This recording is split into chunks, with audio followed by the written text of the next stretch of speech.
तुम्हें समेट लूं या तुम्हें सिमट जाऊं, तुम्हारी नजर हो या मेरा नजरिया, बस प्यार बरसना चाहिए। नमस्कार, मैं अभिनय आप सबका अभिनय मैच पे स्वागत करता हूं। कैसे हैं? उम्मीद करता हूं अच्छे होंगे और पढ़ाई भी ठीक चल रही होगी। कुछ जितना सोच पा रहे हैं उतना कर पा रहे होंगे और कुछ उससे भी ज्यादा और कुछ बिल्कुल नहीं कर पा रहे होंगे। आपने देखा होगा आज की क्लास में हमारा स्टार्टिंग का जो टाइटल था वो यही था कि टेम्परेरी फन या एक स्टेबल लाइफ, फैसला तुम्हारा है। बच्चे जब तैयारी शुरू करते हैं, ग्रेजुएशन के बाद दिल्ली आते हैं या घर पे भी होते हैं, आजकल तो मोबाइल अपने आप में इतना बड़ा साधन है एंटरटेनमेंट का, और वो ये काम चालू कर देते हैं यार 1-2 साल ठीक है मस्ती करते हैं फिर सिलेक्शन हो जाएगा। अब आपके हाथ में कि या तो इन 1-2 साल मस्ती कर लीजिए या अपनी आगे की लाइफ को अच्छा बना लीजिए, क्योंकि ऐसा इस दुनिया में कोई भी इंसान नहीं है जिसने कभी ना कभी मेहनत नहीं की। एक वक्त सबने ऐसा जिया है जहां मेहनत की है, जहां मेहनत सच में लगती है। जैसे किसी महिला को भी अगर पाना है तो स्टार्टिंग के 3-4 महीने 5 महीने बहुत कठिन होते हैं, बहुत मुश्किल होते हैं। हर एक छोटी से छोटी चीज का ध्यान रखना पड़ता है, time to time, good morning, good afternoon, ये सब मैसेजेस, ख्याल रखना, खुश रहना, तुमने खाना खाया है नहीं, बड़ी मेहनत लगती है। और जब एक बार वो चीज अचीव कर लेते हैं तो फिर वो पूछने लगती है, लाइफ आसान बन जाती है। अब आपको देखना है, मैं ये देख रहा हूं आज बहुत सारे विद्यार्थी सिर्फ यूट्यूब या नई नई सीरीज आ रही हैं या फिर जियो सिनेमा पे आईपीएल चल रहा है फ्री, ये सब देख के सोच रहे हैं अरे जियो सिनेमा पे आईपीएल फ्री है देख लेते हैं, लेकिन तुम्हें नहीं पता कि वो तुम्हारी जिंदगी का कितना कीमती वक्त ले रहा है। और सोचिए कि पेपर सर पे है, आज से 57-58 दिन पेपर के बचे हुए हैं, लेकिन हम क्या सोचते हैं, कल से नहीं देखेंगे, फिर सोचते हैं चलो 28 तक ही तो आईपीएल है देख लेते हैं। क्या आज हम जो कर रहे हैं उसका हमारे आगे आने वाले जीवन पे क्या प्रभाव पड़ेगा ये हमने सोचा है?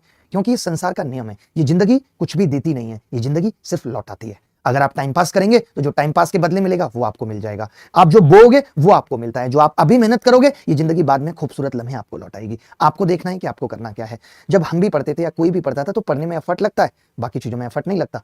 कोई भी एक आदमी जिसने एक छोटी सी चाय की दुकान खोल के भी अपने आप को आगे बढ़ाया है तो उसने भी एक समय पे मेहनत की है। एक समय सबको मेहनत करनी पड़ती है।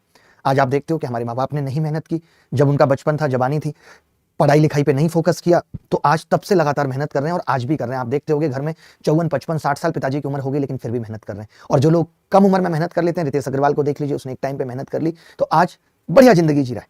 हर एक इंसान जो आज एक बढ़िया जिंदगी जी रहा है उन सब ने एक समय पे मेहनत की है। बशर्ते होता क्या है कि हम धोनी की हेयर स्टाइल तो बना लेते हैं, हम इंसान को सफल होने के बाद कॉपी करना तो शुरू कर देते हैं, लेकिन वो इंसान सफल कैसे हुआ है, उसका सफर कैसा रहा है संघर्ष भरा, हम उसे कॉपी नहीं कर पाते। सबको अच्छी नौकरी चाहिए, सबको अच्छा पैसा चाहिए, लेकिन सबको जल्दी चाहिए। 49 रुपए लगा के करोड़पति सबको बनना है, लेकिन सब नहीं बन पाएंगे। जो एक बनेगा वो अपवाद है, और अपवाद या exception can not be a rule. वो रूल नहीं हो सकता जिसे फॉलो करके कि भाई उसने 49 लगा के 1 करोड़ जीते तो चलो मैं भी ऐसा करूंगा, मैं भी जीत जाऊंगा। It can not be followed. ये स्ट्रेटेजी फॉलो नहीं की जा सकती। अपवाद है, अपवाद हिस्ट्री बनाती है, इतिहास अपवाद बनाता है, पता नहीं होता किसी को कि क्या बन जाएगा। अब आप देख लीजिए कि वक्त बहुत कम बचा है, आप कितना पढ़ाई में दिमाग लगा पा रही है। मैं इसलिए बोल रहा हूं क्योंकि मैं खुद अपनी क्लास में भी बच्चों का रिस्पांस देख रहा हूं। कई बार तो मन करता है कि कैमरे में से निकल के 5-7 लपड़ लगा दूं।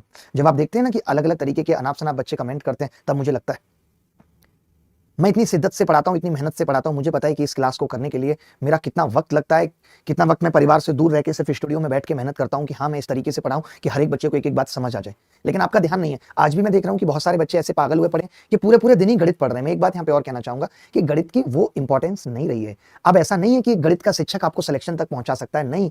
अब अगर कोई बच्चा सेलेक्ट हो रहा है तो उसमें सिर्फ गणित के शिक्षक का रोल नहीं है, वरना आप मेंस का पेपर, प्री का पेपर उठा के देख लो, आपको खुद पता लग जाएगा कि पेपर में किस तरीके के सवाल पूछे गए। प्री में तो क्वालिफाई है, जरूरी भी नहीं है कि आप 25 सवाल ठीक करें, 24 से भी काम चल सकता है। और मेंस में भी जो 30 सवाल पूछे गए उससे ज्यादा मुश्किल तो रीजनिंग पूछी गई। तो अब अगर सिलेक्शन लेना है तो बहुत बैलेंस बना के चलना पड़ेगा। एसएससी ने आपको मजबूर कर दिया है कि सिर्फ एक डायरेक्शन में नहीं, 4-4 डायरेक्शन में मेहनत करनी पड़ेगी। तो पागल मत होइए, ये मत समझिए कि मेरा सिलेक्शन तभी होगा जब मैं गणित के भी 8-8, 10-10 शिक्षकों को फॉलो करूंगा। ये सब एक टाइम पे हुआ करता था जब गणित 200 नंबर की आती थी मेंस में और 50 की प्री में। अब वो दौर नहीं है। बाकी सब्जेक्ट्स के लिए भी समय निकालिए, बाकी सब्जेक्ट्स को भी टाइम दीजिए अगर सच में सिलेक्शन लेना है तो, क्योंकि सबका बराबर वेटेज है, बल्कि इंग्लिश का तो वेटेज और ज्यादा है जहां पे हमारा ध्यान नहीं है। जीएस भी अपने आप में कम नहीं है, कितना मुश्किल है जीएस में नंबर लाना, बट हम जीएस नहीं पढ़ पा रहे। तो मैं आपसे यही गुजारिश करूंगा कि अब वो दौर चला गया है, वो जमाना चला गया है जब मैथ्स अकेले आपका सिलेक्शन करा सकता था। आप पागल रहते थे, सबको लगता था अरे ये मैथ्स का टीचर है, यही रैंक 1 बना सकता है, यही रैंक 2 बना सकता है। नहीं, वो दौर ही नहीं है। अब 30 सवाल ऐसे हलवा सवाल पूछे जा रहे हैं जो 8वीं 9वीं क्लास का बच्चा कर ले रहा है, तो उसमें क्या ही इतना बड़ा रोल है। मैंने इसीलिए ज्योमेट्री उसी अंदाज में पढ़ाई है जिस अंदाज में नए पैटर्न पे सवाल आए। तो आगे बीच बीच में भी बातें होती रहेंगी। स्टार्टिंग में मैंने एक बड़ी प्यारी सी लाइन कही थी, इसको नोट कर लीजिएगा, बड़ा अच्छा लगेगा कि मैं तुम्हें समेट लूं या तुम में समझ जाऊं, तुम्हारी नजर हो या मेरा नजरिया, बस प्यार बरसना चाहिए। तो शुरू करते हैं आज की क्लास, बहुत मजा आएगा। एक एक बात 842 लोगों ने हमें लाइक किया, पसंद किया, और बहुत ध्यान से पढ़ेंगे एक एक बात। आज की जो क्लास है, जो उसका टाइटल है वो आप सबको पता है, टाइप्स ऑफ ट्रायंगल आज हम पढ़ने वाले हैं। इस सीरीज का नाम मैथ्स प्रीमियर लीग है, MPL, और हमने कहा था कि वक्त बदलता है फिर बदलेगा, सारा जहां अपना होगा। ये हम हमेशा से कहते हैं कि जिसने भी मेहनत की है वो हर एक इंसान ने अपना वक्त बदला है। तुम भी रूम में लिख के टांग दो कि बेटा तेरा भी वक्त बदलेगा, तू भी वक्त बदलेगा, बस मेहनत तो कर, जिद तो लेकर आ अपने अंदर कुछ करने की। जिद है नहीं, पाना कुछ है नहीं, डिसाइड कुछ किया नहीं है, पहुंचना कहाँ है। एक बात याद रखना जीवन में कि GPS भी तब काम करता है जब हम उसमें डेस्टिनेशन डालते हैं। तो आपको अपनी डेस्टिनेशन की पहुंचना कहाँ है ये एकदम क्लियर होनी चाहिए, तब तो वहां तक रास्ता बना पाओगे। यही नहीं पता जाना कहाँ है, यही नहीं पता बैंक करना है कि CGL करना है, CHSL करना है कि MTS करना है, अभी भी घूमते रहते हैं, लेखपाल भर दिया, पटवारी भर दिया, से काम नहीं चलेगा। आपको डिसाइड करना पड़ेगा कि आपकी मंजिल क्या है। ये हो सकता है कि जब आप CGL की मंजिल पे चलें तो बीच में रास्ते में CHSL और MTS भी आए और आप उसको पार करते हुए आगे निकल जाए। ठीक है, चलिए।